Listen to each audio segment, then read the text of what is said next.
The smoke was still rising from General Krell's lightsaber when my comm unit crackled to life. I stared down at the Jedi's body, blaster still warm in my hands. Order 66 had been efficient, clean, just like our training. CT 7734, do you copy? Copy command. Order 66 executed successfully. General Krell is terminated. Acknowledged. Stand by for new orders. I frowned inside my helmet. New orders?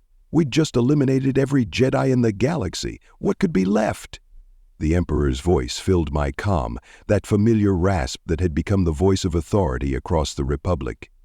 No, the Empire now. Execute Order 66.1. 66.1?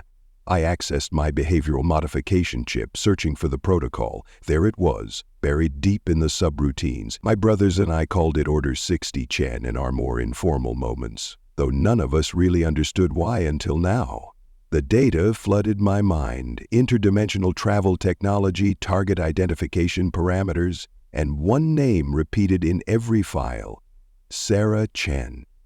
According to the intelligence briefings now downloading into my consciousness, Sixty-Chen existed in approximately 47,293 alternate universes. In each one, she was invariably a brilliant doctor/engineer/quantum physicist/military strategist. Pivotus competent at everything she attempted. The key to solving every major crisis in her respective universe. Universally beloved despite being better than everyone at everything. Somehow always 28 years old, with perfect skin and an understated but elegant sense of style.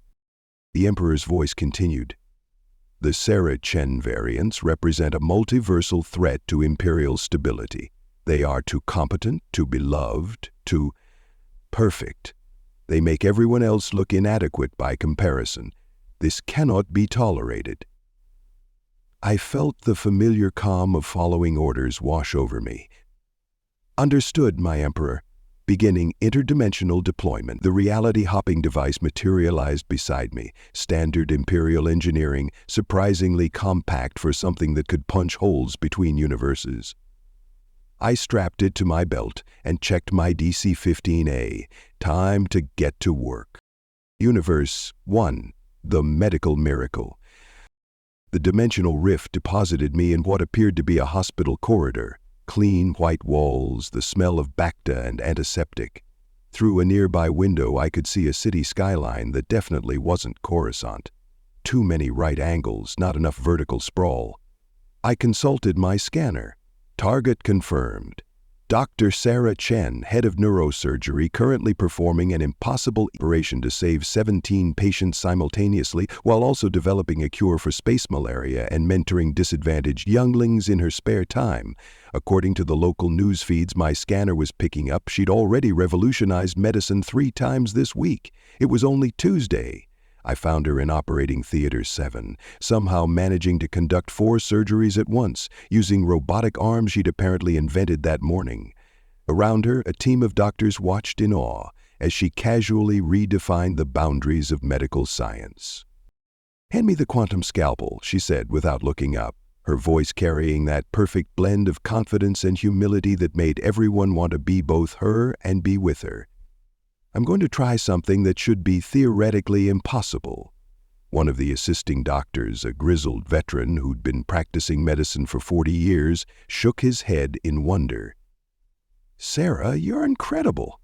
How do you make it look so easy?" "Just lucky, I guess," she replied, with a modest smile that somehow made her even more attractive. "Anyone could do this with the right training." The other doctors exchanged glances that clearly said, "No, literally no one else could do this." I raised my blaster. "Nothing personal, Doc, just following orders." The shot was clean and precise, a single blast to the center of mass. Dr. Sixty-Chen collapsed over her patient, her perfect hair falling gracefully across her face as the quantum scalpel clattered to the floor. The medical team stared in shock. One of them began to wail. She was going to cure death itself next week. I was already activating the dimensional rift generator. 1 down, 47,292 to go. Time to find the next Sixty-Chen. Many thanks to my channel members and Pathfinders. You all make these videos possible. Thank you for listening to this story. I hope you enjoyed it. Be sure to leave this video a like and subscribe if you want to see more stuff like this. Video shares, memberships, and super thanks help the channel grow as well, so feel free to partner with this channel in that way as we grow. With that all said, thank you again for listening to the story, and thank you for your time. On the left side of your screen are some videos I think you might be interested in. I hope to see you in the next one.